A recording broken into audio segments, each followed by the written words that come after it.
Vice President Kamala Harris. Obviously, you have to make a great many sacrifices to hold this office. But is it true that you can no longer send emojis? Okay, high-class problems. I have not received directly an emoji in a year and a half. Wow. And you can't have your staff, like, print them off? And... I mean, I suppose they could, but they're not coming to me directly. Or, you know, for example, you know, our family is very competitive, be it Wordle or other things. And you know, the family group chat is no longer a thing. Wow. Like, you know, it was my father-in-law's birthday, and we were talking to the kids, and I thought, okay, the kids can do a video for his birthday. And normally I'd send the family text, but this time we had to do like a phone tree.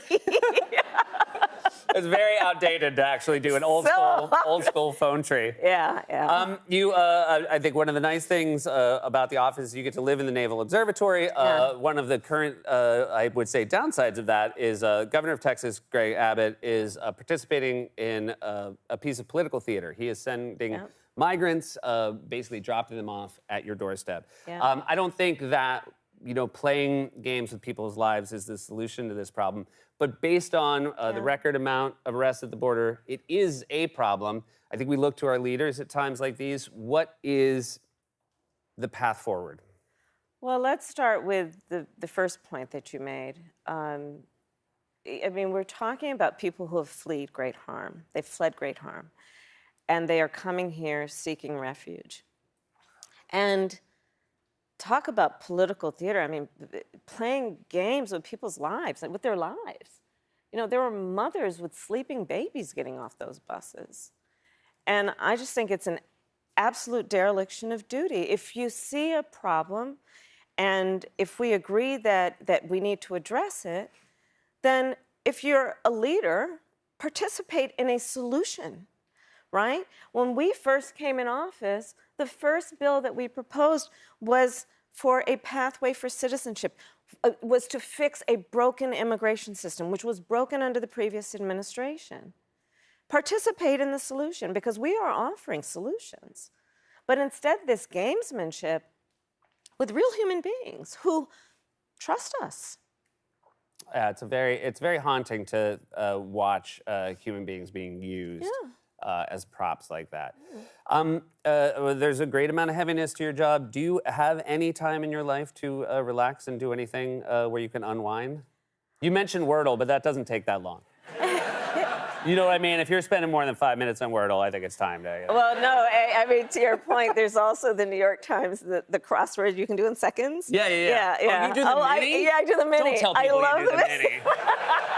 I don't have time, That's right? So I've done I did it in 50 seconds. I'm very proud of that. You can do it. I guess I'm like, no, I don't want the vice president to be doing the Sunday crossword. I don't know what I'm talking about. Yeah. But Doug and I will, you know, one of our favorite shows right now is House of the Dragon. Okay. We're watching that. Do you enjoy watching a political system that's maybe more damaged than ours when you want? Because there's no ambiguity about it, right? You're either riding a dragon or you're not. Right, yeah. It's just, you know, we love, and Ella's here, we love the whole family. We watch Formula One race car driving. All right, yeah. look at that. So, like Sunday mornings, if we're all around, depending, I mean, it was just in Japan yesterday, but if it's on close to the same time zone. So, that's nice. Yeah, so when you and the first gentleman watch TV at night, is one of you more likely to fall asleep first? Because this is an issue my wife and I have. Yeah, it depends. Okay. I mean, he can sometimes, you know, start snoring. Okay. Yeah. Yeah. But generally, we're up at the same time. That's very nice. Yeah, That's good. yeah. Again, I think it can get overlooked, and I'm sure over the course of your day, you have to focus on the job the way anyone focused on the job in the past. But you did make history, and I'm wondering, are there times when it sinks in for you, maybe more than others, that you are the first woman to hold this office? This is a photo that I just think speaks to the fact that for these kids there, that must be a thing that's, I mean, hard to fathom. You know, that little girl that they're showing here, she was so spectacular. This was an elementary school in Connecticut. And I said to her, you know, you can be anything you want to be. And this kid looked back at me in my eyes and she said, well, I intend to be everything. There you go. Right? It was so, I mean, you know, those are moments of pure joy, right? When you see that kind of light and enthusiasm, that is one You of must my favorite never, things. when you're in a class with elementary school students, you must not want to leave, because I would imagine the rest of your day is pretty downhill. But I mean, truly, when when you see our kids, and I truly believe that they are our children, they are the children of our country, of our communities.